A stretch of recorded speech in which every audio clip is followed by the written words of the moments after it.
মামুন ভাই, আপনি আমাদের শুনতে পাচ্ছেন এখন?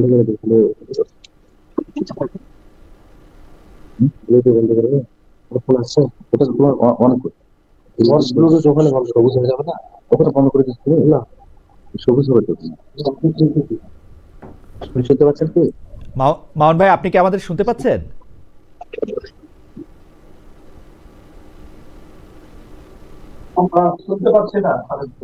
আচ্ছা, আমরা মামুন ভাই আমাদেরকে এতক্ষণ শুনতেছিলেন, এখন শুনতে পাচ্ছেন না আমরা। আপনি কি তাহলে হেডফোনটা, ইয়ারফোনটা কি ডিস্টার্ব করতেছে? আপনি কি সেটা একটু ট্রাই করে দেখবেন?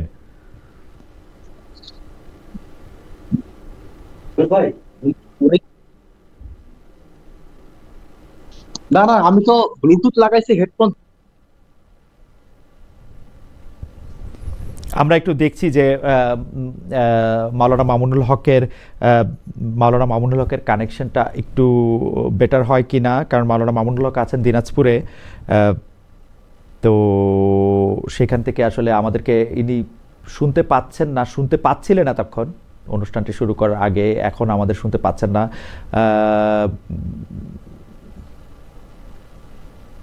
জনাব মামুনুল হক আমাদের সাথে এসছেন। জনাব মামুনুল হক, আপনি কি এখন আমাদেরকে শুনতে পাচ্ছেন?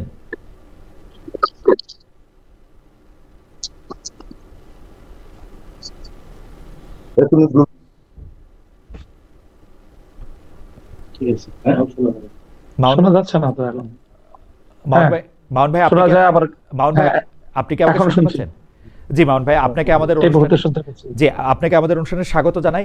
আপনি দিনাজপুরে আছেন, তারপরও আপনার সময় করে আপনি আমাদের সাথে যুক্ত হয়েছেন, সেজন্য আমাদের শুভেচ্ছা এবং কৃতজ্ঞতা জানবেন, এবং দর্শকদের কাছে একটু ক্ষমা চেয়ে নিচ্ছে, আমাদের একটু কারিগরি ত্রুটির কারণে আমরা আসলে সময় মতো কানেক্টেড হতে পারি নাই, এবং আজকে আমাদের অনুষ্ঠানটি আমরা এখন রাত 10টায় করি বাংলাদেশ টাইম, কিন্তু আমরা একটু এগিয়ে নিয়ে এসেছি রাত 9টায়, কারণ জনাব মামুনুল হকের বিশেষ কাজও রয়েছে।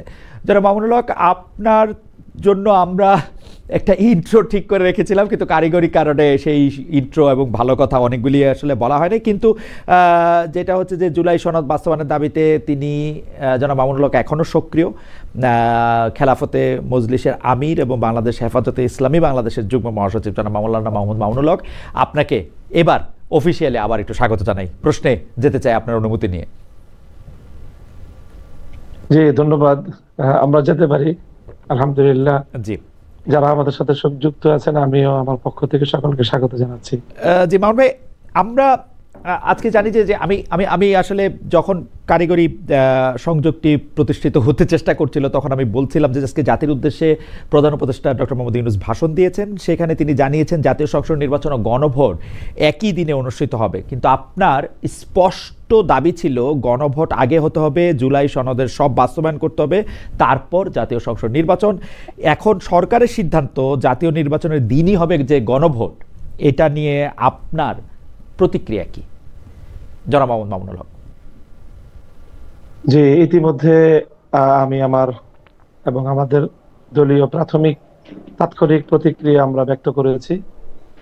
আমরা মনে করি যে জুলাই সনদের বাস্তবায়নের যে গণভোট, সেই গণভোটকে জাতীয় নির্বাচনের দিনে একই সাথে আয়োজনের ঘোষণা দিয়ে জাতিকে হতাশ করা হয়েছে, এবং আমরা মনে করি যে এতে গণভোটের যে তাৎপর্য, জুলাই সনদের যে গুরুত্ব, সেটা অর্জিত হবে না।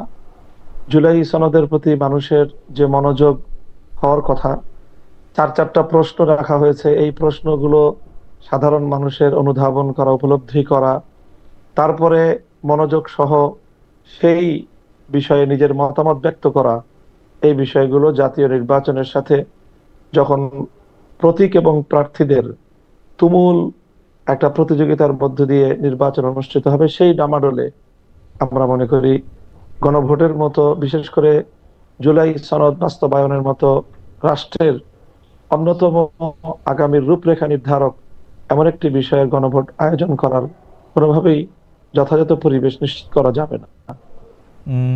এখন গণভোট জুলাই সনদ নিয়ে আপনাদের যে আন্দোলন চলমান ছিল, সেটা কি থাকবে নাকি স্থগিত করবেন?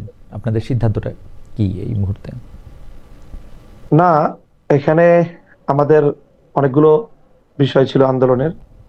তার মধ্যে অন্যতম একটা ছিল যে সরকারি আদেশের মাধ্যমে, রাষ্ট্রীয় আদেশের মাধ্যমে জুলাই সনদের প্রাথমিক যে আহ, আইনি ভিত্তি প্রদান।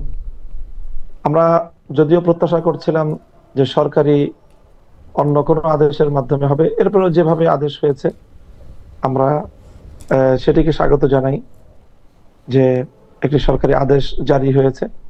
সেই আদেশ জারির মাধ্যমে জুলাই সনদের প্রাথমিক আইনি ভিত্তি হয়ে গেল। এটির প্রথম বিষয়। দ্বিতীয় বিষয় হলো যে আমাদের যে গণভোট জাতীয় নির্বাচনের আগে পৃথকভাবে চাওয়ার যে মূল লক্ষ্য এবং উদ্দেশ্য, সেক্ষেত্রে অনেকগুলো বিষয় ছিল। সেই বিষয়গুলোকে, এর মধ্যে গুরুত্বপূর্ণ অনেকগুলো বিষয়কেই প্রশ্ন আকারে যে গণভোটের 4টি যে পয়েন্ট ওখানে নির্ধারণ করা হয়েছে, তার মধ্যে বেশ কিছু বিষয় রয়েছে। কাজেই সেই ক্ষেত্রে আমাদের আংশিক দাবি এখানে বাস্তবায়িত হচ্ছে, কিন্তু বড় দাবি যেটা ছিল যে গণভোটের যে গুরুত্ব, জুলাই সনদের যেই দাবি, সেই দাবির প্রেক্ষিতে যেভাবে গণভোট হওয়ার কথা, সেই গণভোটের তাৎপর্য হারানোর প্রেক্ষিতে আমরা এটাকে স্বাগত জানাতে পারছি না।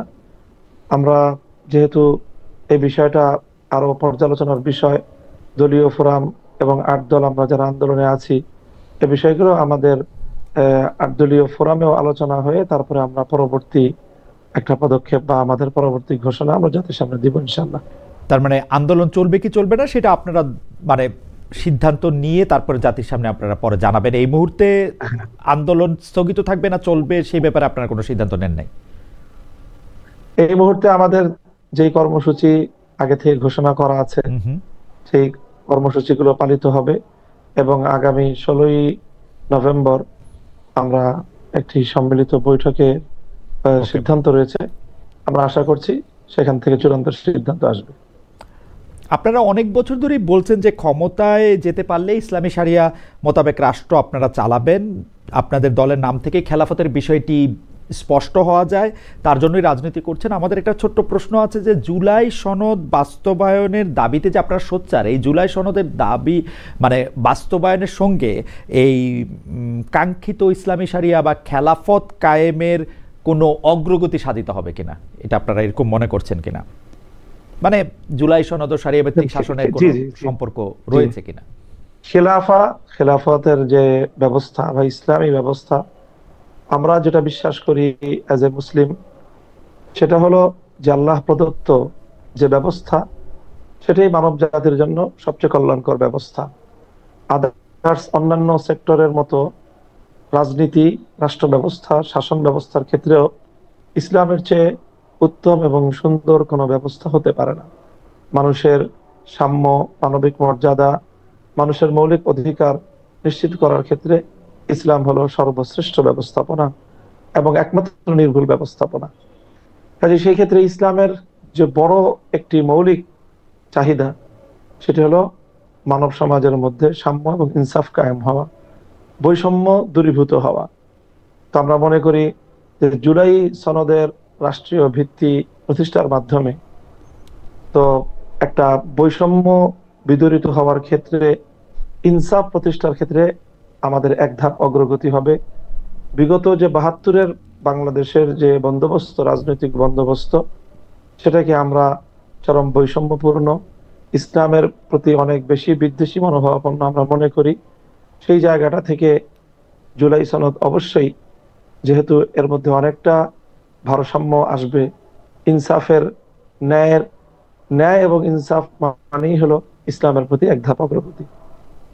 ওকে, মাওলানা মামুনুল হক, আপনি এই শরিয়া ভিত্তিক শাসন ব্যবস্থার যে কথা বলছেন, সেইটা আমি আগেও আপনাকে এই প্রশ্ন করেছিলাম, আবারও আপনাকে এই প্রশ্ন করতে চাই যে আপনারা যে শরিয়া শাসন চান, সেই রকম কোনো শরিয়া শাসন এই মুহূর্তে পৃথিবীর কোনো জায়গায় আসলে চলছে কিনা? সৌদি আরব, ইরান, আফগানিস্তান, তুরস্ক বা মিশর, এই রকম মালয়েশিয়া, ইন্দোনেশিয়া, কোথাও এই মডেলটা চলছে কিনা? আপনারা কোন মডেলটা আসলে অনুসরণ করতে চান?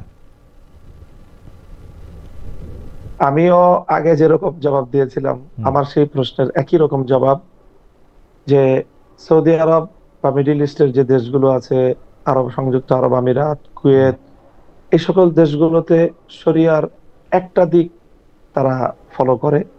বিচার ব্যবস্থায় তারা শরিয়ার অনেকগুলো বিধিবিধান সেখানে কার্যকর রয়েছে।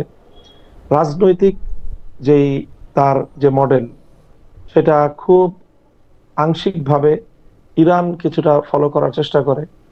ইরানের ধর্মীয় বিশ্বাসের দিক থেকে আমাদের সাথে যথেষ্ট মতপার্থক্যের জায়গা আছে। তুরস্ক, তারা যেই জায়গায় ছিল, একেবারেই সম্পূর্ণ ধর্মকে সিদ্ধান্তের মাধ্যমে রাষ্ট্র থেকে উৎখাত করা হয়েছিল, সেখান থেকে আবার তারা সেই খেলাফতে উসমানিয়ার দিকে ফিরে যাওয়ার পদক্ষেপ নিচ্ছে এবং চেষ্টা করছে বলে তাদের নানা আয়োজনের দ্বারা এটা প্রতীয়মান হয়। এই সব রাষ্ট্রের পাশাপাশি সাম্প্রতিক ইমারাতে ইসলামিয়া, আফগানিস্তান নতুন যে সংযুক্তি ইসলামী শরিয়া বাস্তবায়নের ক্ষেত্রে, তারাও যথেষ্ট উন্নতি এবং অগ্রগতি অর্জন করেছে, কিন্তু তারাও এখনো কাঙ্ক্ষিত সকল বিষয়ে পরিপূর্ণ সকল বিষয়ে শতভাগ সাফল্য অর্জন করেছে এটা বলার সময় এখনো হয়নি। কাজেই সেই বিবেচনায় বর্তমানে প্রচলিত বা পৃথিবীর কোন রাষ্ট্রকেই আমি নিরঙ্কুশ ভাবে আমার মডেল অথবা আমার অনুসরণীয় দৃষ্টান্ত হিসেবে আমি উপস্থাপন করব না, বরং আমরা খেলাফতে রাশেদার যে শাসন ব্যবস্থা কোরআন সুন্নাহ এবং ইতিহাস থেকে আমরা পাই, সেটাই হলো আমাদের মডেল।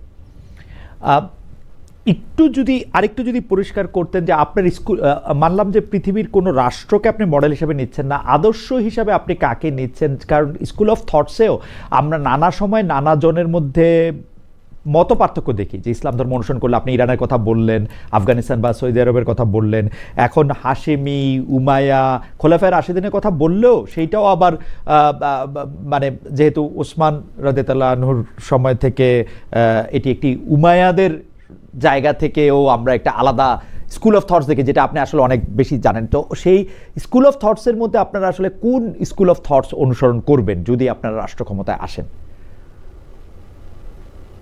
স্কুল অফ থটস বলতে আমাদের যে ফিকহের ক্ষেত্রে, মানে আমরা যে ফিকাহ মানি, ইসলামের ফিকাহ মানার ক্ষেত্রে স্কুল অফ থটস এর একটা পার্থক্য, সেটা শুধুমাত্র ইসলামী ফিকহের ক্ষেত্রে 4টা স্কুল অফ থটস আছে এবং 4টার বাইরে আরেকটা স্কুল অফ থটস বর্তমান সময়ে বিশ্বজুড়েই জনপ্রিয়তাও আছে।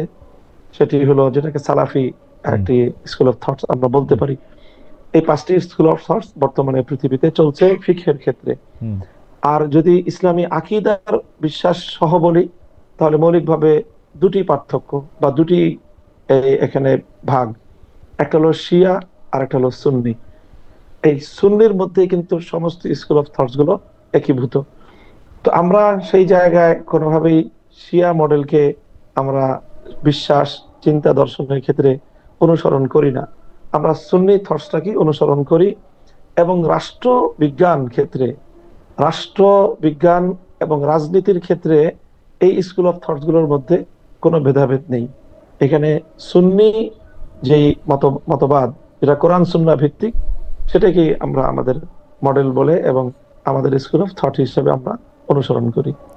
কিন্তু মাওলানা মামুনুল হক, কতগুলি জিনিসের ক্ষেত্রে স্পষ্ট মানে মাযহাবগত একদম পার্থক্য রয়েছে। যেমন হানাফি মাযহাবের সাথে শাফি মাযহাবের আসলে শাস্তি, দণ্ড, বিধি এগুলি নিয়ে কিন্তু আসলে পার্থক্য রয়েছে, যেটা আপনি আবারও বলি মানে মালিকি বা হাম্বলির মানে পার্থক্য রয়েছে। এই ক্ষেত্রে আপনি এটা আমি বলি, এই জায়গাটা আমি বলছি যে সেক্ষেত্রে আমি যেটা বললাম যে শাসন ব্যবস্থার মধ্যে শুধুমাত্র বিচার ব্যবস্থায় বিচারিক যেই বিষয়গুলো, আদালতের বিষয়গুলোতে মাযহাবগত কিছু মতভিন্নতা রয়েছে এবং সেখানে পৃথিবীতে যেই শরিয়া আদালতগুলো বর্তমানে পরিচালিত হচ্ছে, পাকিস্তানের শরিয়া আদালতের এক ধরনের প্রচলন আছে।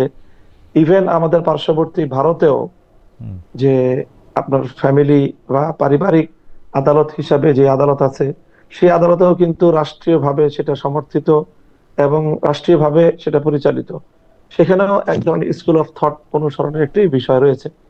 তারপরে মিডিল ইস্টে যে শরিয়া আদালতগুলো আছে, সেগুলো একটা মাযহাবকে অনুসরণ করে। তুরস্কে তারা এক ধরনের মাযহাব অনুসরণ করে, এবং আফগানিস্তানে তারা যে সম্পূর্ণ শরিয়া আদালত প্রতিষ্ঠা করেছে, তারা কিন্তু সেই শরিয়া আদালত সম্পূর্ণ হানাফি মাযহাব অনুযায়ী তারা পরিচালনা করে। কাজেই এই শরিয়া আদালত পরিচালনার ক্ষেত্রে রাষ্ট্রের যে বিচার ব্যবস্থা থাকে, সেই বিচার ব্যবস্থার এক ধরনের স্বাধীনতা আছে, যে কোরআন সুন্নাহর মূল যে আদর্শের উপর থেকে মাযহাবগত ব্যবধানের ক্ষেত্রে তারা শরীয়তের ফিকহের অন্যান্য মাসালার মধ্যে যেমন যে কোনো মাযহাব অনুসরণ করার মূলনীতি আছে, ঠিক সেই রকমই বিচারিক ক্ষেত্রে, আদালতের ক্ষেত্রেও যে কোনো একটি স্কুল অফ থট অনুসরণ করার মূলনীতি আছে, সেই মূলনীতিকে অনুসরণ করে আদালত সেটা অনুসরণ করতে পারে। আমি পরবর্তী আলাপে যাই, কারণ আপনার কাছে অনেক প্রশ্ন রয়েছে, কিন্তু আমরা আশা করব যেগুলি বিষয়ের মধ্যে থেকে মানুষের সরাসরি সম্পর্ক রয়েছে, যেমন নারী শিক্ষা, নারী কর্ম, অন্য ধর্মাবলম্বীদের প্রতি ব্যবহার, সেক্ষেত্রে যেহেতু মাযহাবগত পার্থক্য রয়েছে কোরআনের আমি বলি, খালিদ ভাই একটু বলি, আপনি যে এই তিনটা পয়েন্ট উল্লেখ করলেন, নারী শিক্ষা, নারী কর্ম এবং অন্য ধর্মাবলম্বীদের অধিকার, এই জায়গাগুলোতে মাযহাবের তেমন কোনো ব্যবধান নেই। আচ্ছা, আমার মনে হয় যে আপনারা কোনটা অনুসরণ করবেন সেটা নিশ্চয়ই বলবেন, এবং অর্থনৈতিক অবস্থা, বিচারিক ব্যবস্থা, তারপরে হচ্ছে পাঠ্যক্রম, বৈদেশিক যে সম্পর্ক, সেসব ক্ষেত্রে আপনারা নিশ্চয়ই এগুলি পরিষ্কার করবেন, এবং আমরা কি সেগুলি আপনারা নিশ্চয়ই আপনারা স্পষ্টভাবে বলবেন যে এটার ক্ষেত্রে যখন আপনারা নির্বাচনের ক্ষেত্রে যাবেন। আমি পরবর্তী প্রসঙ্গে যাই, সেটি হচ্ছে যে গত কয়েক মাস ধরে আপনি জানেন যে হেফাজতে ইসলামের আমির জামায়াতে ইসলামীকে নিয়ে একের পর এক নেতিবাচক বক্তব্য দিচ্ছেন। আমি যদি একটু পরে বলি যে উনি বলছেন জামায়াতের ইসলাম মদিনা নয়, মওদুদির ইসলাম, জামায়াতের আকিদা সহি নয়, জামায়াত কাদিয়ানীদের চেয়েও ভয়ঙ্কর, জামায়াত ইমানের বড় ডাকাত, এসব বলে তিনি জামায়াতকে ভোট দিতে নিষেধ করছেন। আপনি হেফাজতের আমিরের বক্তব্যকে বলছেন ব্যক্তিগত মন্তব্য। এই বক্তব্য যদি সংগঠনেরও নাও হয়, এই বক্তব্যগুলি নিয়ে আপনার ব্যাখ্যা বা মূল্যায়ন কি, আমি এটা জানতে চাই। যে মিডিয়ায় আমরা নিউজটা এরকম দেখতে পাই যে হেফাজত এখন কিছুটা বিএনপির দিকে, আর হেফাজত নেতাদের রাজনৈতিক দলগুলি কিছুটা জামায়াতের সঙ্গে। আপনি যদি একটু আমাদের একটু বলতেন যে জামায়াতকে যেভাবেই তিনি বলছেন হেফাজতের আমির জনাব শাহ মহিবুল্লাহ বাবুনগরী, তার বক্তব্যটাকে আপনি ব্যক্তিগত মন্তব্য বললেও যেহেতু তিনি একটি আপনাদের অরাজনৈতিক সংগঠনের আমির, সেটাকে আপনারা আসলে কিভাবে দেখেন? তো উনি যেহেতু অরাজনৈতিক ব্যক্তিত্ব, তার বক্তব্যগুলো অরাজনৈতিক, এবং তিনি তার ধর্মীয় বিশ্বাসের জায়গা থেকেই এই বক্তব্যগুলো দিয়েছেন। হ্যাঁ, বক্তব্যগুলোর মধ্যে কিছু বিষয় আছে যে বিষয়গুলো একটা উপমা, হ্যাঁ, একটা বিষয় হলো একটা এক্সাম্পল অথবা কোন একটা দৃষ্টান্ত বর্ণনা করা হয়, রূপক অর্থের একটা বিষয় আমরা জানি ব্যবহারিক ক্ষেত্রে আছে। যেমন আমি দৃষ্টান্ত হিসেবে একটা কথা বলি, যেমন আমাদের মধ্যে অনেক বড় একজন ইসলামিক স্কলার, এই বিগত শতাব্দীর, আল্লামা জাহেদ কাউসারি তার নাম, তার একটা খুব জনপ্রিয় একটা মন্তব্য আছে, সেটা হলো আল্লাহ মাযহাবিয়াতু কান্তারাতুল্লাহ দীনিয়া, যে মাযহাবকে অস্বীকার করা এটা ধর্মকে অস্বীকার করারই একটা সিঁড়ি। তো অথচ আমরা কিন্তু এটা বলি না, আমাদের দৃষ্টিভঙ্গিগতভাবে আমরা এটা বলি না যে যে মাযহাব মানে না সে দিন মানে না, এমনটা কিন্তু বলি না। কিন্তু ওনার এই কথাটা, এটা হলো একটা সুদূর প্রসারী রূপক অর্থের এবং পরবর্তী একটা পরিণাম বিবেচনায় তিনি এই কথাটি বলেন। ঠিক তদ্রূপ আমিরে হেফাজতের যে মন্তব্যটি আপনি কোট করলেন, সেটি মূলত ওনার নিজস্ব মন্তব্য না, এটা আমাদের উপমহাদেশের একজন খ্যাতিমান আলেমে দ্বীন এবং এই পাক ভারত উপমহাদেশের, ভারত এই স্বাধীনতা, ইংরেজ বিরোধী স্বাধীনতা আন্দোলনের অন্যতম রূপকার হুসাইন আহমদ মাদানী, যিনি ভারতের অত্যন্ত প্রভাবশালী দারুল উলুম দেওবন্দের বড় মাপের একজন শাইখুল হাদিস, তার এই মন্তব্য যে তিনি বলেছেন, যেটা যে মওদুদী সাহেবের যে ওনার যে দৃষ্টিভঙ্গি ইসলাম সংক্রান্ত বিষয়ে, সেই দৃষ্টিভঙ্গিগুলো যদি পরিপূর্ণভাবে প্রতিফলিত হয়, তাহলে তার যে ফলাফলটা দাঁড়াবে, সেই ফলাফলটা অনেক ভয়ঙ্কর। তো যেহেতু কাদিয়ানি ফিতনাটা এটা একটা সীমিত পরিসরের মধ্যেই এটা সীমাবদ্ধ, কিন্তু মওদুদী সাহেবের তার যে চিন্তাধারাগুলো সেগুলো ব্যাপক মানুষের মধ্যে আলোড়ন সৃষ্টিকারী, ব্যাপক মানুষের মধ্যে এটা জনপ্রিয়তা লাভ করেছে। সেই বিবেচনায় উনি বলেছেন যে মওদুদি মত কাদিয়ানি মতবাদ তো একটা গণ্ডিবদ্ধ কিছু মানুষকে বিভ্রান্ত করছে, কিন্তু মাওলানা মওদুদি সাহেবের যেই চিন্তাধারাগুলো ধর্ম সংক্রান্ত, ইসলাম সংক্রান্ত, ইতিহাস সংক্রান্ত, সাহাবিদের সংক্রান্ত, নবীদের সংক্রান্ত, সেই বিশ্বাসগুলো এটার যে পরিণাম, যদি কেউ শায়েখ আমার একটা বিশ্বাসগুলিকে, শায়েখ আমার একটা প্রশ্ন আছে, সেটা একটু হচ্ছে কথাটা শেষ করে, একটু এই কথাটা শেষ, এক মিনিট ভাই, জি জি জি, যে যদি কেউ এই বিশ্বাসগুলোকে ধারণ করে নেয় তাহলে তার ফলাফল তার জীবনে অত্যন্ত ভয়াবহ ঘটতে পারে। ইতিমধ্যে বারবার কিন্তু জামাতে ইসলাম তারা এই কথা বলার চেষ্টা করে যে তারা সম্পূর্ণরূপেই মওদুদি সাহেবের সকল মতবাদকেই যে তারা অক্ষরে অক্ষরে বাস্তবায়ন করবে, এমন ঘটনা কিন্তু তাদের ঘোষণা তাদের পক্ষ থেকে নেই। তো সেই জায়গা থেকে আমিরে হেফাজতের বক্তব্য হলো মূলত মওদুদি সাহেবের চিন্তাধারা ব্যক্তিগত, এবং তার সেই চিন্তাধারাগুলি অনুসরণ করলে, কেউ ধারণ করলে তার যে ভয়াবহ ফলাফল ঘটতে পারে সেই বিষয়ে সতর্কবাণী। আর আমরা যেই জায়গা থেকে কাজ করতেছি সেটা হলো, আমরা মনে করি যে ইসলামী রাজনৈতিক দল হিসাবে আমাদের প্রধান ফোকাস পয়েন্ট হলো যারা রাষ্ট্র ব্যবস্থায় ইসলাম চায় আর যারা রাষ্ট্র ব্যবস্থায় ইসলাম চায় না। যখন ইসলামিক রাজনৈতিক সংগঠন হিসেবে আমার অবস্থান, যারা রাষ্ট্র ব্যবস্থায় ইসলাম চায় তাদের পক্ষে আমাকে অবস্থান নিতে হয়। কাজেই এই জন্য যিনি রাজনীতি করেন আর যিনি রাজনীতি করেন না, তার মূল ফোকাস পয়েন্ট একটা হয় না কখনোই। আপনি আমার কাছে, আপনার কাছে আমার যে প্রশ্ন ছিল যে সেটা হচ্ছে যে আপনি বলছেন যে উনি একজনকে কোট করে বা উদ্ধৃত করে একটা কথা বলছেন, সেক্ষেত্রে আপনি একটা উদাহরণও দিলেন, কিন্তু আপনি কি এটাকে এরকমই মনে করেন কিনা, আপনি কি এই কোটটা দিতেন কিনা? জনাব আল্লামা বাবুনগরী যেটাকে বলছেন, কাদিয়ানীরা ইমানের যত ক্ষতি করতে পারেনি জামায়াতে ইসলামী তার চেয়ে বেশি ক্ষতি করেছে। ইনি কাউকে কোট করছেন মানে তো তাকে আসলে এন্ডোর্স করছেন, তাই না? মানে এটা আরেকজনকে উদ্ধৃত করেও আমরা যখন একটা কথা বলি তার বক্তব্যের সাথে আমি একমত হয়ে বলি। আপনি এই বক্তব্যের সাথে কথাটা, জি, আপনি এই বক্তব্যের সাথে একমত না? তাহলে আমি এই বক্তব্যের সাথে একমত না, আমি কথা বলিনি। আমি সেই বক্তব্যের যে ব্যাখ্যা, সেই বক্তব্যের যে মূল উদ্দেশ্য, সেই উদ্দেশ্যটাকে আমি ব্যক্ত করলাম।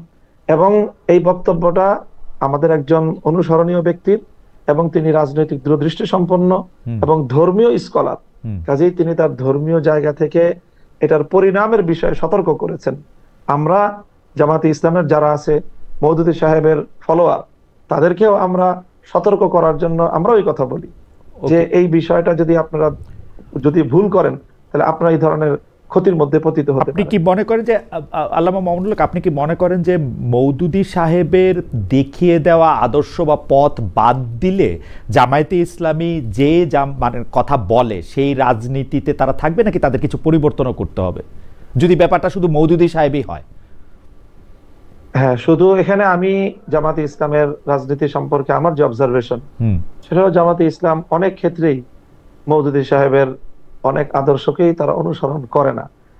যারা মওদুদি সাহেবের একনিষ্ঠ ভক্ত, তাদের পক্ষ থেকে জামাত ইসলামের ব্যাপারে এই ধরনের বড় ধরনের আপত্তিও আছে যে মওদুদি সাহেবের বেশ কিছু গুরুত্বপূর্ণ ফিলোসফি, তার বেশ কিছু দর্শন জামাত ইসলাম রাজনীতিতে অনুসরণ করছে না। যেরকম জামাত ইসলাম যেইভাবে গণতান্ত্রিক ধারাকে প্রমোট করছে, এটা মওদুদি সাহেবের মূল তার যে বক্তব্য, তার যে আদর্শ, সেটা থেকে অনেকে মনে করেন যে জামাত ইসলামের বিচ্যুতি ঘটেছে। কাজে সেই হিসাবে আমি বলতে চাই এই জায়গায় কিছুটা ব্যবধান আছে আর কি।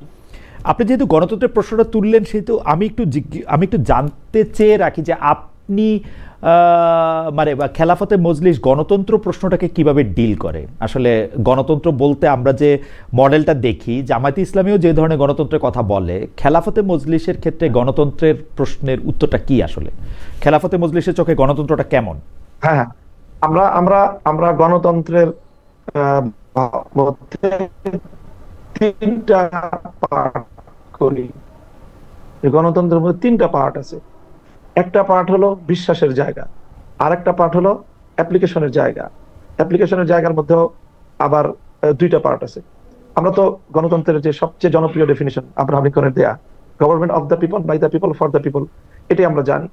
তো এই যে গভর্নমেন্ট অফ দ্য পিপল, এটা হলো বিশ্বাসের জায়গা গণতন্ত্রের। এই জায়গাটা ইসলামের সাথে শতভাগ সাংঘর্ষিক।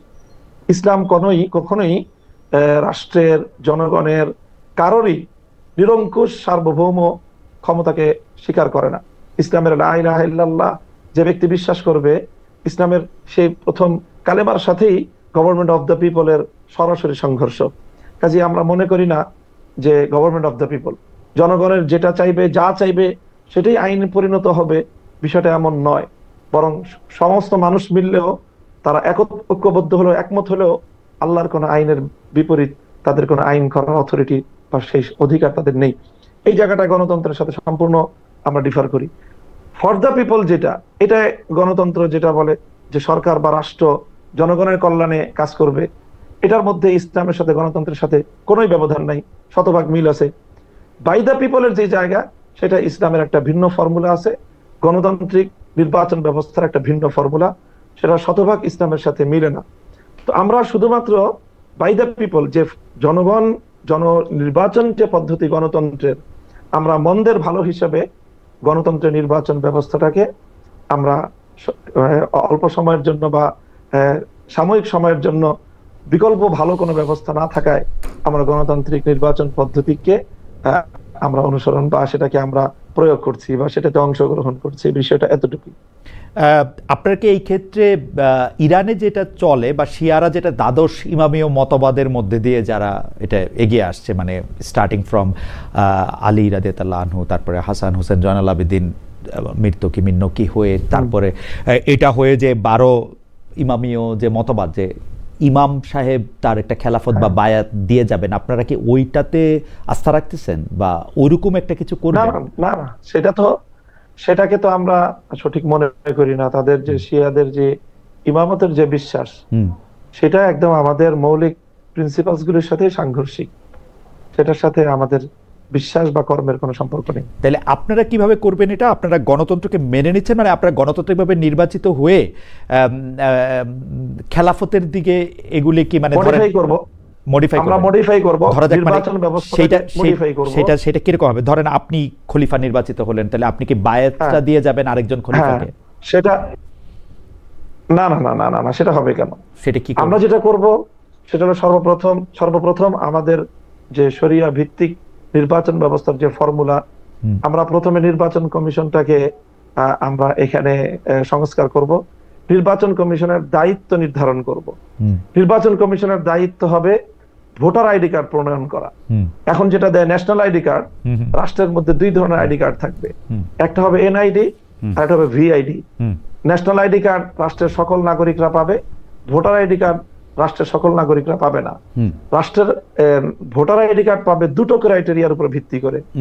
একটা ক্রাইটেরিয়া হবে হলো যে একজন মানুষ যার মধ্যে এই সঠিক শাসক নির্বাচন করার মতো সেই দক্ষতা, সেই যোগ্যতা, সেই ধরনের ক্যাপাবিলিটি যার প্রমাণ হবে পরীক্ষার মাধ্যমে যে কোনো একটা, এটা হলো একটা ক্রাইটেরিয়া। মানে ক্রাইটেরিয়া হবে যার মধ্যে জি একটু যদি মানে আমাদের দর্শকদের উদ্দেশ্যে বা আমাদের জন্য যদি একটু ছোট ছোট করে বলেন, মানে একটা পরীক্ষার মাধ্যমে শাসক নির্বাচনে ভোট দেওয়ার ক্ষমতা আছে কিনা সেটা নির্বাচিত করা হবে, তাই তো? হ্যাঁ, একটা পরীক্ষার মাধ্যমে বলতে কোনো একটা ক্রাইটেরিয়া দেওয়া থাকবে, হয়তো শিক্ষাগত যোগ্যতার বিভিন্ন বিষয় এবং সার্টিফিকেশনের রাষ্ট্রীয় একটা আয়োজন থাকবে। সেই রাষ্ট্রীয় আয়োজনগুলির মাধ্যমে এখন যেমন একজন মানুষ ভোটার ন্যাশনাল আইডি কার্ড পায় কিভাবে? ন্যাশনাল আইডি কার্ড কিন্তু পাওয়ার জন্য তার স্থানীয় একটা প্রশাসনিক, তারপরে জনপ্রতিনিধি, যে স্থানীয় সরকারের একটা মিনিমাম সেখানে তার একটা লাগে, মানে সেখান থেকে সত্যায়ন লাগে। ঠিক ওরকম কোন একটা আয়োজন থাকবে, যে সত্যায়নের মাধ্যমে, একটা যাচাই বাছাইয়ের মাধ্যমে একজন ভোটারের প্রথম ক্রাইটেরিয়া তাকে উত্তীর্ণ হতে হবে যে হ্যাঁ, তিনি একজন যোগ্য শাসক নির্বাচন বা যোগ্য শাসক বাছাই করার মতো তার মিনিমাম যোগ্যতা এবং দক্ষতা তার মধ্যে আছে। এই যোগ্যতাটা অর্জনের জন্য তাকে একটা বিশেষ শিক্ষায় শিক্ষিত হতে হবে, তাই তো? বা ধরেন ক্লাস 5 পর্যন্ত পাস করলো বা 10 পর্যন্ত পাস করলো, ওরকম কিছু? সেটা সময়ের হিসাবে, সময়ের প্রয়োজন হিসাবে এটাকে বাস্তবতার নিরিখে নির্বাচন করতে হবে যে শিক্ষাগত যোগ্যতাটা এখানে লাগবে কি লাগবে না, শিক্ষাগত যোগ্যতার বিষয়টা এখানে প্রয়োজন হবে কি হবে না, এটা ইসলাম নির্ধারণ করে দেয়নি। ইসলাম যেটাকে নির্ধারণ করেছে যে অবশ্যই ভোটারকে এই যোগ্যতা রাখতে হবে যে সে সঠিক শাসক নির্বাচন করার মতো যোগ্যতা তার থাকতে হবে। ওকে, সেই ক্ষেত্রে কি তাকে সবাইকে, মানে যারা ভোটার হবে তাদের সবাইকে মুসলমান হতে হবে, মানে ওরকম কোনো কিছু কি থাকবে? মানে না না, অমুসলিমরাও পারবে? অমুসলিমরা যদি তাদের মধ্যে ওই ধরনের, তাদেরকে যদি রাষ্ট্র নির্বাচন করে বা ব্যবস্থা করে, সেটা রাষ্ট্রের সিদ্ধান্তের, নির্বাহী সিদ্ধান্তের বিষয় থাকবে। সেই সিদ্ধান্তের আলোকে যদি সেটা হয়, তাদেরকে তাদের একটা মতামত নেওয়ার যদি অবকাশ রাখা যায়, সেটা রাখার অপশন থাকবে।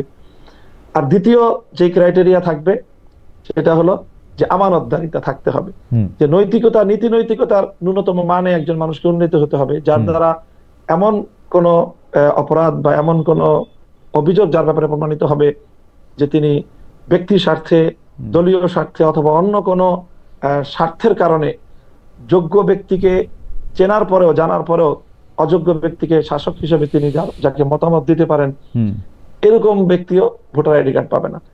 এই দুটি ক্রাইটেরিয়া। ওকে, একটা হলো, হ্যাঁ, মানে একটা হচ্ছে যে এক ধরনের যোগ্যতা, শাসক নির্বাচনে তার যোগ্যতা আছে কিনা, আর একটা হচ্ছে যে মানে তার নৈতিক জায়গা থেকেও সে আসলে কতটা তৈরি এইটা করার জন্য। আমি ছোট ছোট দুই তিনটা প্রশ্ন করতে চাই। নারীরা কি এই জায়গায়, বা যারা ইসলাম ধর্ম অবলম্বন করে না, সেটা আপনি বললেন, তারাও কি এই যোগ্যতা অর্জন করতে পারবে? যদি এটা মানে নারীরা তো অবশ্যই পারবে, এখানে নারী পুরুষের কোনো ভেদাভেদ নাই, নারী পুরুষের ভেদাভেদ নাই, পুরুষ কোনো ভেদাভেদ নাই, নারী এবং পুরুষ সকলেই একেবারে নির্বিশেষে এই যোগ্যতা অর্জন করতে পারবে। আচ্ছা, এই ক্ষেত্রে আমার প্রশ্ন হচ্ছে যে আপনি যেহেতু অনেক দিন ধরে বিষয়গুলি নিয়ে ভাবছেন, আপনি ক্লাসেও পড়ান বিষয়গুলা নিয়ে মানুষদের, আপনার কাছে কি মনে হয় আপনার এই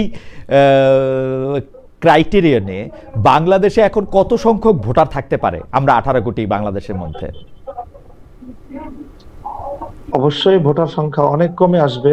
জি, বাংলাদেশে বর্তমানে 18 কোটি মানুষের মধ্যে ভোটার আছে 12 কোটির মতো। জি, হয়তো সেই ক্ষেত্রে এটা আরো অর্ধেকের কমে নেমে আসবে, হতে পারে। যারা ভোটার হবেন তাদেরকে কি রাষ্ট্র কোনো বাড়তি সুবিধা দিবে, বেতন বা অন্য কোনো কিছু? না, এরকম কোনো কিছু না। আচ্ছা, কোনো বাড়তি সুবিধা তারা পাবে? আপনি এইটা ইন্টারেস্টিং। আপনি বলছেন যদি খেলাফতে মজলিসের পক্ষ থেকে রাষ্ট্র গঠন করা সম্ভব হয়, বা খেলাফতে মজলিসের জোটের পক্ষ থেকে রাষ্ট্র যেভাবে গঠিত হবে সেটাতে যদি অবদান রাখা সম্ভব হয়, সেক্ষেত্রে আপনারা ভোটার পদ্ধতি বা ভোট পদ্ধতি আপনারা সংস্কার করবেন। যে ধর্মের যে স্কুল অফ থট বা যেটাকে আমরা চর্চা করি আমাদের, সেটার মূল প্রাণ কেন্দ্র হলো দারুল উলুম দেওবন্দ।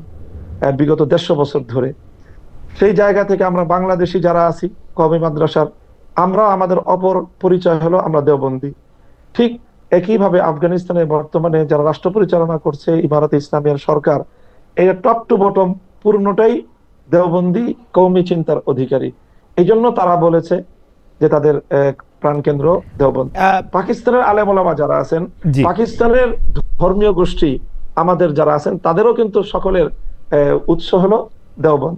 কাজে দেওবন্দকে যে মূল উৎস ধরা হয়, এটা শুধু আফগানিস্তানের জন্য না, সেটা পাকিস্তানের জন্য, আফগানিস্তানের জন্য, বাংলাদেশের জন্য এবং ভারতের জন্য। এটা একটা ভিন্ন বিষয়। বাকি পাকিস্তানের সাথে তাদের যে সীমান্ত বিরোধ, এইটা হলো তাদের একটা সীমান্তের জটিলতার একটা বিষয়, যেটা পাকিস্তানের যে সীমান্ত প্রদেশ, সেই সীমান্ত প্রদেশের মুসলমানদের, উপজাতীয়দের, তাদের যে একটা দীর্ঘদিনের যে আকাঙ্ক্ষা, দাবি ইসলামী রাষ্ট্রের প্রতিষ্ঠা এবং ইসলামী শাসন ব্যবস্থা কার্যকর করার, সেটা নিয়ে পাকিস্তান সরকার সাথে স্থানীয় সীমান্ত প্রদেশীয় যে তাহরিকে তালেবান পাকিস্তান, টিটিপির সাথে একটা সংঘাতের বিষয়, সেটা নিয়ে আফগানিস্তান সরকারের সাথে পাকিস্তান সরকারের একটা দ্বিধাদ্বন্দ্ব বা কখনো উত্তেজনার সৃষ্টি হয়।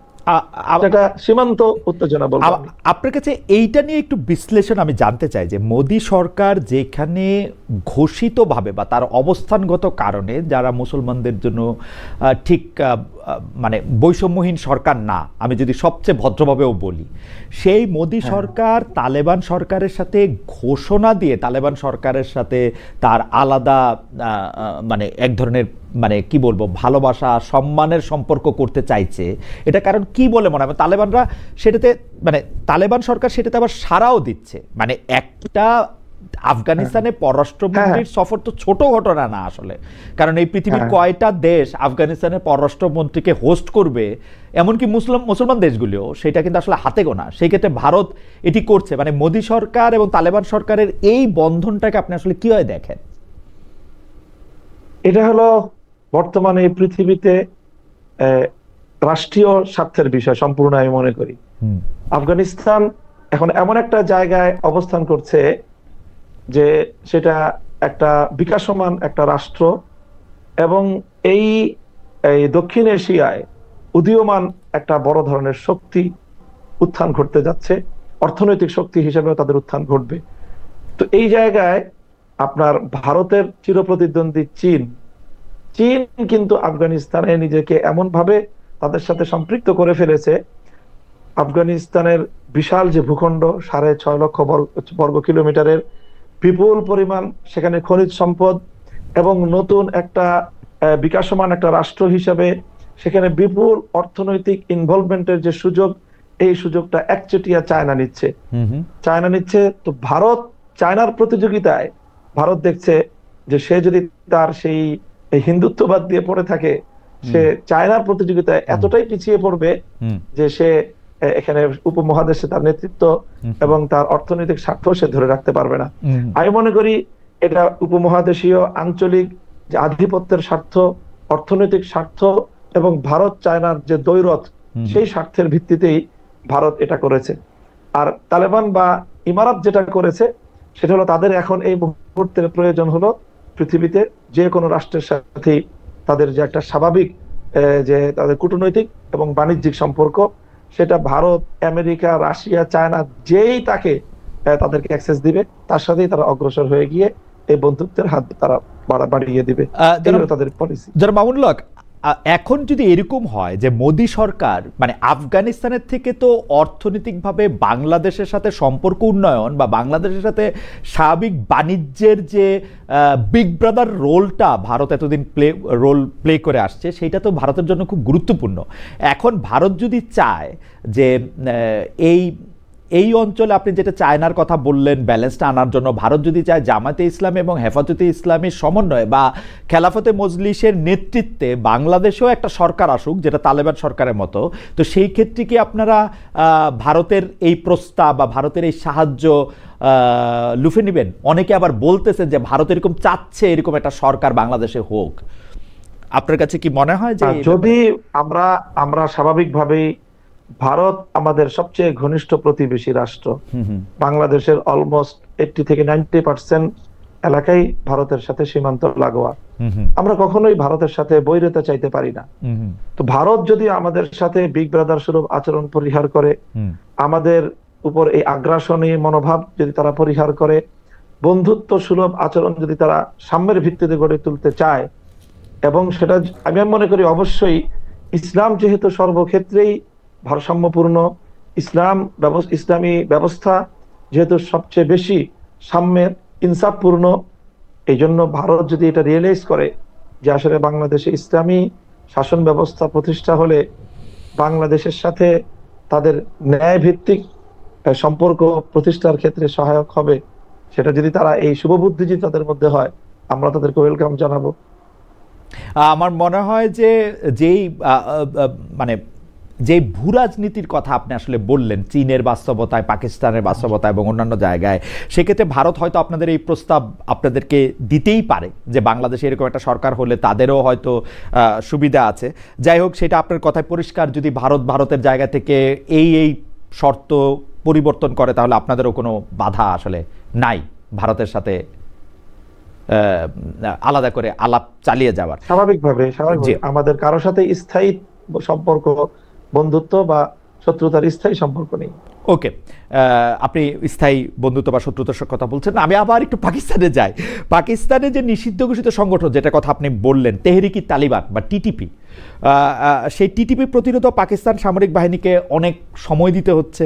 সেখানে এক ধরনের গৃহযুদ্ধের পরিস্থিতিও দেখা যাচ্ছে। এতে পাকিস্তানি সেনাদের হাতে নিহত টিটিপি সদস্যদের মধ্যে কয়েকজন বাংলাদেশিও পাওয়া গেছে। বিষয়টি আপনি কিভাবে দেখছেন? যারা যাচ্ছেন সেখানে তাদের প্রতি আপনার আহ্বান কি থাকবে? এখানে এই জাতীয় কার্যকলাপ পরিচালিত হয় বাংলাদেশ। দেখেন, পাকিস্তানে কিন্তু অনেক বাংলাদেশি এমনিতেই বসবাস করে থাকে।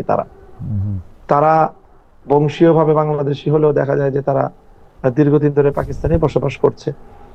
এরকম বিভিন্ন বিচ্ছিন্ন জায়গা থেকে, শুধু বাংলাদেশ নয়, পৃথিবীর অনেক রাষ্ট্র থেকেই আফগান জিহাদ চলাকালীন সময়ে অনেক মুজাহিদরা সেখানে একত্রিত হয়েছে। সবচেয়ে বেশি আরব মুজাহিদ, আরব বিশ্ব থেকে সবচেয়ে বেশি মানুষ সেখানে এসেছে। ইউরোপ আমেরিকা থেকেও উল্লেখযোগ্য পরিমাণ এসেছে। আমাদের বাংলাদেশের তুলনায় ইউরোপ এবং আমেরিকার আপনার সেখানে যোদ্ধার সংখ্যা অনেক বেশি হবে। সেই ক্ষেত্রে আমি মনে করি না যে ক্ষেত্রে বাংলাদেশের সাথে এই বিষয়টার কানেকশন খুব শক্তিশালী কোনো কিছু। মানে আমাদের প্রশ্ন ছিল যে আপনি কি ওই টিটিপির হয়ে পাকিস্তানের এই যুদ্ধটাকে, যদি বাংলাদেশের কোনো তরুণরা যেতে চায় তাহলে সেই ক্ষেত্রে আপনি আহ্বান জানাবেন, মানা করবেন, নাকি আপনার অবস্থাটা কি হবে? মানে আপনি কি এটাকে একটা ন্যায় সঙ্গত ব্যাপার মনে করেন কিনা? না, এখানে আমরা যেহেতু পাকিস্তানের যে রাষ্ট্রের বিশেষ করে আলেম সমাজ যারা, তারা এই পাকিস্তান রাষ্ট্রের ভিতরে অন্তর্ঘাতমূলক এই কার্যক্রমগুলোকে তারা সমর্থন করছেন না ব্যাপকভাবে। কাজেই আমরা দূর থেকে আমাদের সম্পূর্ণ সেই বিষয়টা অ্যানালাইসিস নেই যে তারা আসলে কিভাবে কাজগুলো করছে। আমরা সেখানকার আমাদের নির্ভরযোগ্য আলেম সমাজের মতামতের উপরে আমরা আস্থা রাখতে চাই, এবং সেই ক্ষেত্রে আমরা বলি যে পাকিস্তানের মতো একটা রাষ্ট্রের ভিতরে অন্তর্ঘাতমূলক এই ধরনের সশস্ত্র তৎপরতা এটি কোনোভাবেই কাম্য নয়। আমাদের একজন দর্শক মন্তব্য করেছেন যে আপনি তো আসলে ঐতিহাসিকভাবে ভারতের বিরোধী একটা আপনার অবস্থান সবসময় ছিল, সে অবস্থান কোনো পরিবর্তন হয়েছে কিনা? আপনি চাইলে উত্তর দিতেও পারেন, নাইলে আমরা পরের প্রশ্নে যাই। না, আমাদের সেই অবস্থায় কোনো পরিবর্তন হয় নাই। যতদিন ভারত আমাদের প্রতি, ইসলামের প্রতি তার এই বিমতা সুলভ আচরণ বন্ধ না করবে, ততদিন পর্যন্ত ভারত বিরোধী আমাদের এই মনোভাব এবং অবস্থান অব্যাহত থাকবে।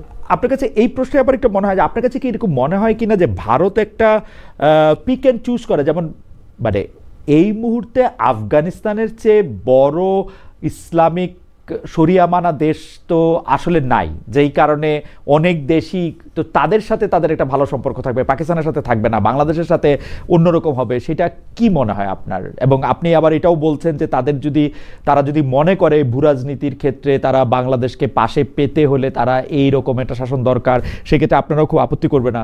এটা ভারতের এই অবস্থানটাকে আপনি আসলে কিভাবে দেখেন? যে মানে at the end of the day ভারতের জন্য কি শুধু আসলে রাজনীতিটাই মুখ্য, এসব হিন্দু মুসলমান এগুলি আসলে কোনো বড় ব্যাপার না?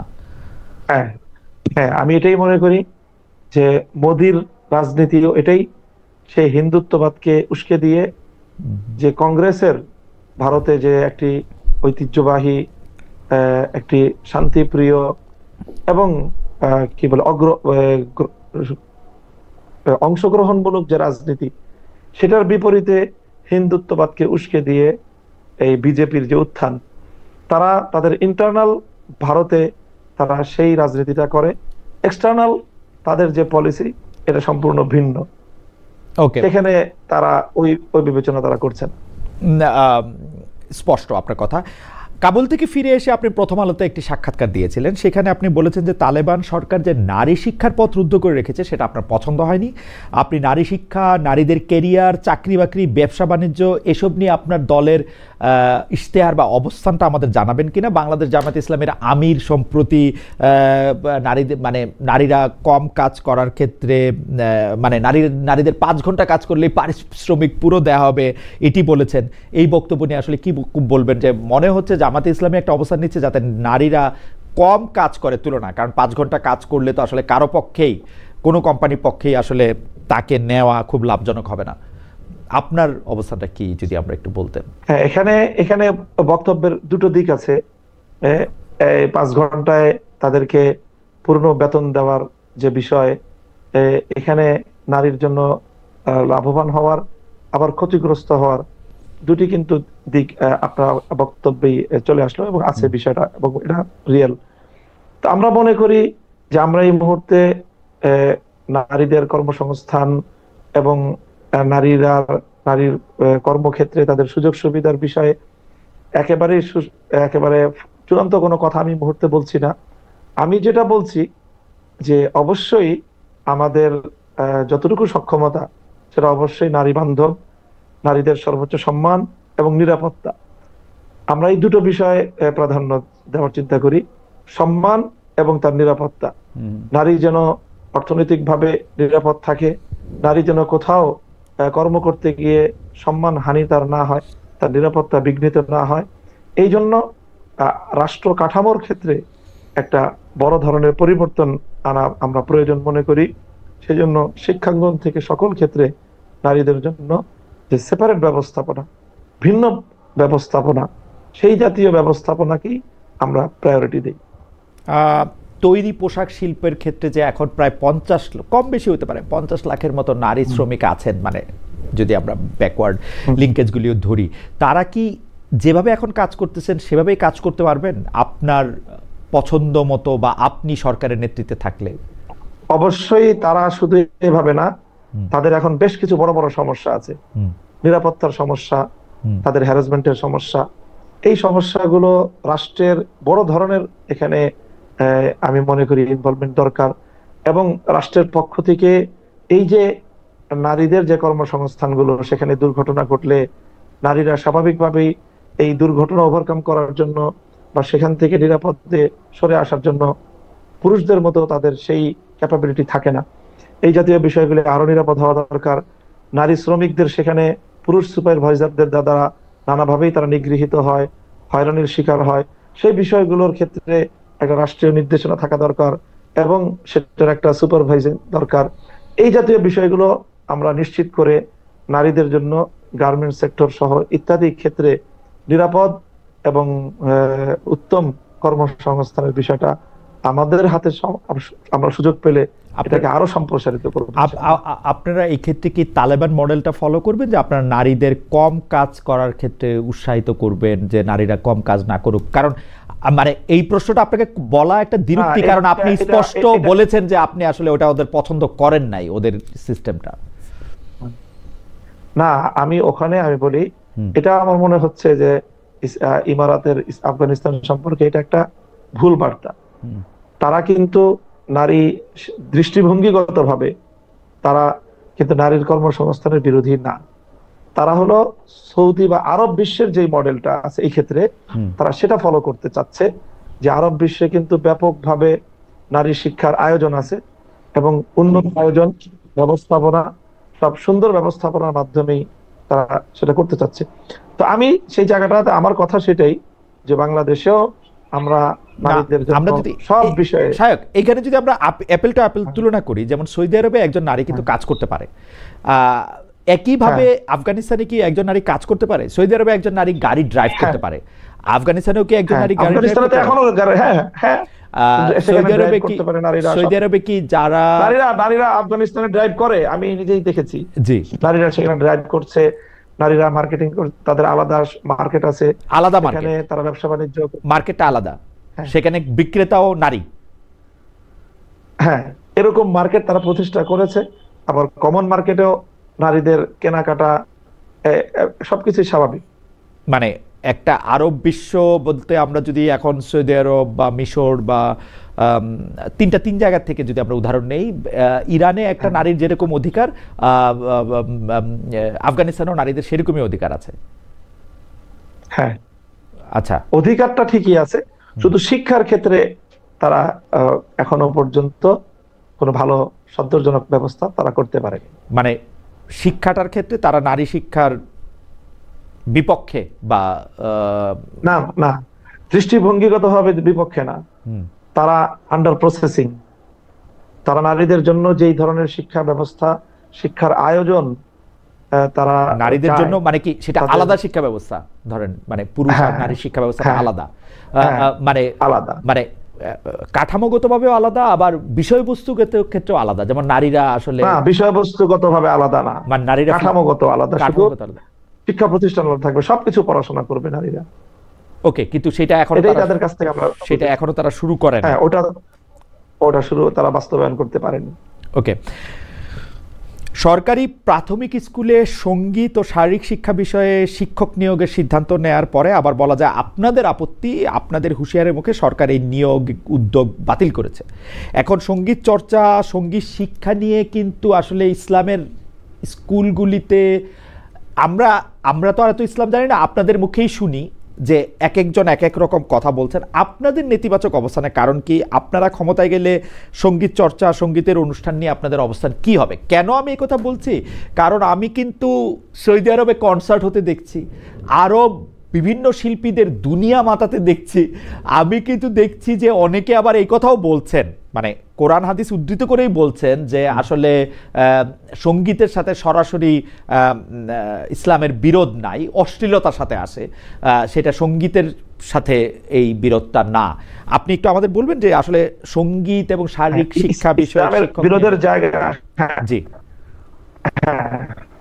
হ্যাঁ, শারীরিক শিক্ষা বিষয়ে, শিক্ষক নিয়োগের বিষয়ে আমাদের এখানে কোনো কনসার্ন নাই, আমাদের কোনো দ্বিমতের কোনো জায়গা নেই। শারীরিক শিক্ষা, যে পিটি করানো এই জাতীয়, এটা তো আমরা কোনোভাবেই এটার বিপক্ষে না। সঙ্গীতের যে বিষয়টা আপনি বললেন, সেখানে ইসলামের সঙ্গীতের জায়গায় দুইটা জিনিসের সাথে ইসলামের মতের ডিফার করে ইসলাম। একটা হলো যেটা আপনি বললেন যে অশ্লীলতা, আর একটা হলো যে সঙ্গীত বহির্ভূত যে বাইরের বাদ্যযন্ত্র, সেই বাদ্যযন্ত্রের ব্যবহারের ইসলামের আপত্তি আছে। সীমিত এক দুইটা বাদ্যযন্ত্রের বাইরে অন্যান্য বাদ্যযন্ত্রগুলোকে ইসলাম অ্যালাউ করে না। এছাড়া ওই সেই বাদ্যযন্ত্রগুলো বাদে যদি শুধু গান হয়, সেই গান যেটা আমরাও গাই, আমাদের ছেলেরাও গায়, ব্যাপক আমাদের অনেক শিল্পী গোষ্ঠী আছে তারা গাচ্ছে, সেটার সাথে আমাদের তো মত পার্থক্যের কোনো জায়গা নেই। তার মানে আপনারা সঙ্গীত শিক্ষকের নিয়োগের ক্ষেত্রে, স্কুলে, প্রাথমিক স্কুলে সঙ্গীত শিক্ষকের নিয়োগের ক্ষেত্রে আপনারা যে আপত্তিটা, সেটা আমরা বিরোধিতা করেছি অন্য কারণে। সেটা আপত্তির যা কারণের জায়গা হলো যে সেখানে দেখা যাবে যে নাচ গান সহ একটা ব্যাপক আয়োজনের যে ব্যবস্থাপনা, আমরা মনে করি যে বাংলাদেশের মতো এই ধরনের একটা প্রাথমিক শিক্ষাঙ্গনে এই নাচ গান সহ নানা রকমের যে অনইসলামিক সংস্কৃতি চর্চার একটা আখড়া হবে সেটা, এবং শিশুকাল থেকেই আমাদের বাচ্চাদেরকে অনইসলামিক সংস্কৃতির দিকে জোরপূর্বক তাদেরকে সেদিকে ঠেলে দেওয়া হবে। এই অধিকার রাষ্ট্রের নাই যে একটা বাচ্চাকে অনইসলামিক সংস্কৃতির দিকে তাকে ঠেলে দিবে। আপনি কি মনে করেন, দেখবেন ক্লাস 8 এর যে বইগুলো আছে, ক্লাস 8 এর যে বই, অন্যান্য যে সঙ্গীতের বইগুলি ছাপিয়েছে, সম্পূর্ণ একেবারে মনে হয় সে বইয়ের প্রচ্ছদ দেখলেই মনে হয় যে এটা একটা হিন্দুত্ববাদী রাষ্ট্রের একটা সরকারি বা তাদের হিন্দুত্ববাদী কোনো বই হবে। সেখানে বিভিন্ন মূর্তির, তাদের যে উপাস্য, তার ছবি টবি ইত্যাদি এগুলো দিয়ে তারপরে সেই আপনার সঙ্গীতের বই রচনা করা হয়েছে। আপনি কি মনে করেন সেই জায়গাটা থেকে আমাদের কনসার্ন? আপনি মনে করেন যে বাংলাদেশে ইসলামী সংস্কৃতি বা যেই সংস্কৃতি ইসলাম আসলে পারমিট করে না, বা আপনার মনে করেন যে ইসলামের সংস্কৃতিও তো নানা ধরনের নানা ব্যাখ্যা আছে, সেই সংস্কৃতি বাংলাদেশে থাকতে পারবে না, ওরকম আপনি মনে করেন? আমি মনে করি যে যেগুলো নিয়ে মত পার্থক্য আছে সেটা নিয়ে আমি রাষ্ট্রের উপর সেগুলো আমি চাপাতে চাই না।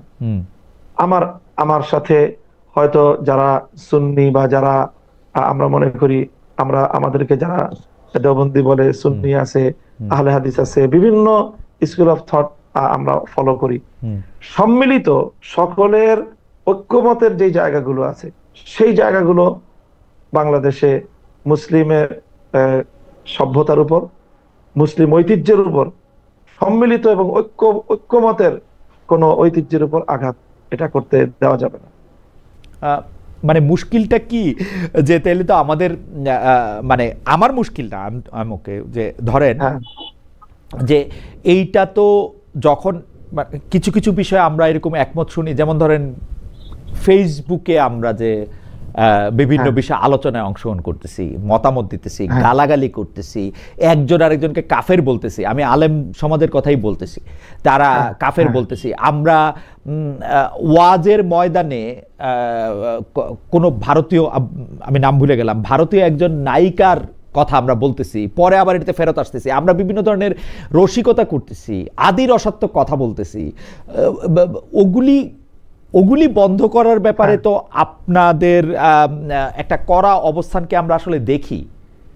হ্যাঁ, না না, এটা এটা খালিদ ভাই আপনি ভুল বললেন আমি মনে করি।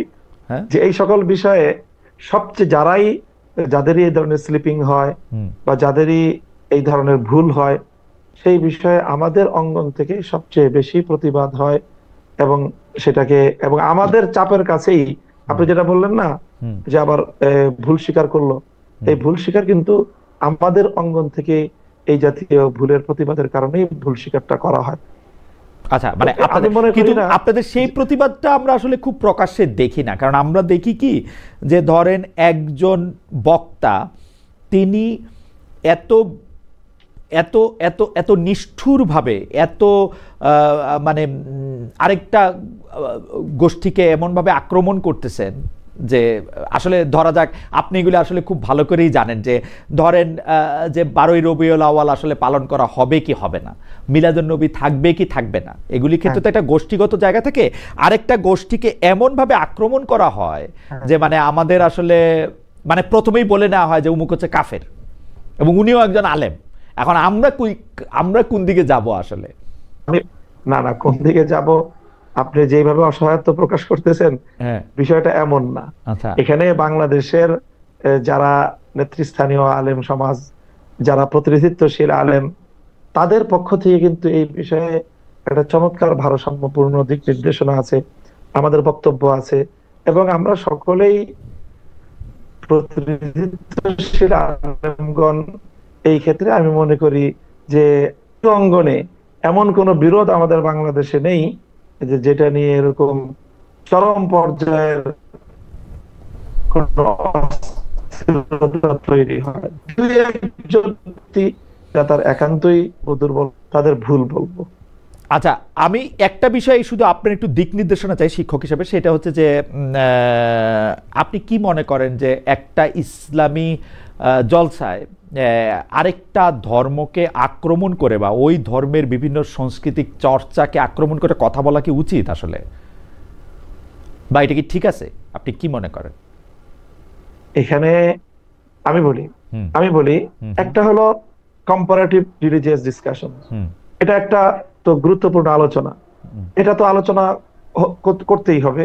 আমি আমার ধর্মকে শ্রেষ্ঠ জ্ঞান করি, আমার ধর্ম কেন শ্রেষ্ঠ, তো সেটা তো আমাকে প্রমাণের আলোকে, যুক্তির আলোকে মানুষকে বলতে হবে। হ্যাঁ, সেটা বলতে গিয়ে অবশ্যই ইসলামের যে নির্দেশনা আছে সেক্ষেত্রে অন্যদের সম্মানের প্রতি লক্ষ্য রাখা, অন্য ধর্মের বিরুদ্ধে কটাক্ষ না করা, সেই মূলনীতিগুলো তো আমাকে অবশ্যই অনুসরণ করতে হবে। সেটা যদি কেউ অনুসরণ না করে তাহলে তো সে ইসলামের নির্দেশনা সে অনুসরণ করলো না, তার বক্তব্য ইসলামী হলো কিভাবে? সাহেব, কম্পারেটিভ রিলিজিয়াস ডিসকাশনের কথা আপনি বলতেছেন, আপনি যখন ওয়াজের মাঠে 2 লাখ মানুষের সামনে কথা বলেন, আপনার মনে কি কখনো এই সন্দেহ হয় যে এদের কেউ কেউ আসলে ইসলাম ধর্মের চেয়ে অন্য ধর্মের প্রতি বেশি ঝুঁকে যাচ্ছে, সেই জন্য আপনার কম্পারেটিভ রিলিজিয়ানটা আনতে হবে আমার ধর্মটাকে সর্বশ্রেষ্ঠ করার জন্য, বলার জন্য? না, আমার ধর্মের অনেক বিধান আছে, যেই বিধানের শ্রেষ্ঠত্বের ব্যাপারে এখানে অনেক মানুষেরই তাদের ধারণা নেই, যার কারণে তারা ধর্মের অনেক আসপেক্টকে তারা ঠিক সেইভাবে ধারণ করে না। তো সেই বিষয়গুলি মানুষের বিশ্বাসকে পরিশুদ্ধ করা, ইসলামের প্রতিটি ক্ষেত্রের বিধানকে নিজের জীবনে ধারণ করা, বিশ্বাসে ধারণ করা, কর্মে ধারণ করা, তারপরে সেটা প্র্যাকটিস এবং বাস্তবায়ন করার ক্ষেত্রে সেটার জন্য চেষ্টা করা, এই জাতীয় বিষয়গুলো আছে না? সেই জন্য কি আরেকটা ধর্মকে ছোট করাটা দরকার? মানে আমরা ছোট, আমি তো ওটাকে আগেই সেটাকে আগেই করে আসলাম, বলে আসলাম যে কোন ধর্মকে ছোট করার প্রশ্ন এখানে নাই। গালাগালি পর্যন্ত করা হয়, গালাগালি পর্যন্ত করা হয়। এগুলো তো গালাগালি করাটা এটা একজন ব্যক্তির অসৌজন্যতা, গালাগালি করাটা, কাউকে কটাক্ষ করাটা, এটা ইসলামের নির্দেশনার বাইরে কেউ করলো সেটার দায় তার নিজের, এটা সামগ্রিকভাবে আলেম সমাজের দায় নেবে না। আপনি কাবুল থেকে ফেরার পর আপনার একজন ছাত্র আপনাকে কিছু প্রশ্ন করেছেন, আমি আপনার ছাত্রের কথা আপনাকে বলি, আপনাকে শিক্ষক সম্বোধন করে তিনি বলছেন, আফগানে, মানে আপনি কাবুল থেকে ফেরার পরে তিনি বলছেন আফগানে ভিন্ন মতের কোনো জায়গা নেই, বাংলাদেশের শারিয়াতে ভিন্ন মত কি জায়গা পাবে? ধরে নেওয়া যাক দেওবন্দ ব্যাখ্যার শারিয়া কায়েম হলো, সেই ব্যাখ্যার বাইরে ধর্মের অন্য কোনো চিন্তা, চর্চা, বোঝাপড়া কি সেই শারিয়া শাসনে জায়গা পাবে? যদি পায়, কোন মর্মে পাবে? কারণ ব্যাখ্যার উপরে গিয়ে শারিয়া যখন প্রতিষ্ঠা পাবে সেটা তো ধ্রুব হয়ে উঠতে হবে, নতুবা অন্য কোনো ধ্রুব তার জায়গা দখল করে নেবে। ফলে অভ্যন্তরীণ নানা শারিয়া চিন্তাকেই আগে রদ করতে হবে। সেই রদটা কি করবে বাংলাদেশের শারিয়া?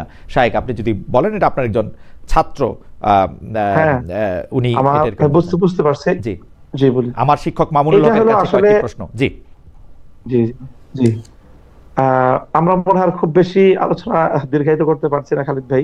জি, তো আমি এই বিষয়ে যেটা বলবো সেটা হলো যে আসলে শরিয়াকে প্র্যাকটিস করার যে দাবি বা এটার যে প্রয়োজনীয়তা, এটা আজকে নতুন না।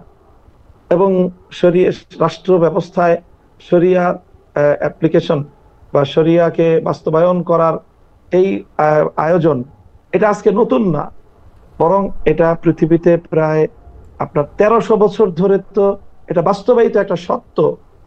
তো তখন ইসলামী শরিয়া কিভাবে অ্যাপ্লিকেশন হয়েছে সেটার কি কোনো মডেল বা তার ইতিহাস আমরা জানি না।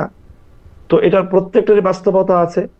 শরিয়ার, আমি তো বললাম যে শরিয়া বাস্তবায়নের সুনির্দিষ্ট কিছু জায়গা আছে যেখানে একটা কংক্রিট একটা মতামতকে অনুসরণ করা হয়, সেটা হলো জাস্ট শুধুমাত্র বিচারিক আদালতের ক্ষেত্রে। আর এছাড়া ইসলামকে অনুসরণ করার শরিয়া অথবা ফিকহের, যদি শরিয়া বলে যদি ফিকহ বোঝানো হয়ে থাকে, তাহলে ফিকহের যতগুলো গ্রহণযোগ্য মতবাদ আছে সবগুলো মতবাদকে ধারণ করেই একটা ইসলামী শাসন ব্যবস্থা, খেলাফত ব্যবস্থা পৃথিবীতে 1300 বছর পর্যন্ত চলেছে।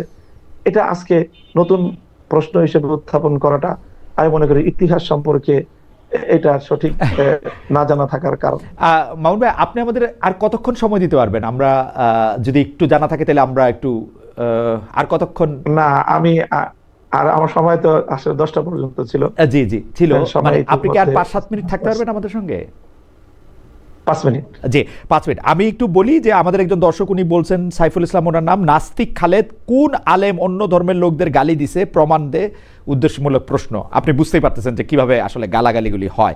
যাই হোক, আমি এটা নিয়ে কথা বাড়াতে চাই না। আমি আপনার কাছে প্রশ্ন যেটি করতে চাই যে জামাতে ইসলামী সহ আপনারা নির্বাচনী জোটের উদ্যোগ নিয়েছিলেন, এখন আমরা শুনছি জোটের বদলে আপনারা প্রার্থীভিত্তিক সমঝোতা করবেন। এদিকে জামাতে ইসলামী কিন্তু মোটামুটিভাবে 300 আসনে নিজেদের প্রার্থী নির্ধারণ করে রেখেছে। এইটার ক্ষেত্রে আপনারা আসলে প্রার্থীভিত্তিক সমঝোতাটা কিভাবে করবেন?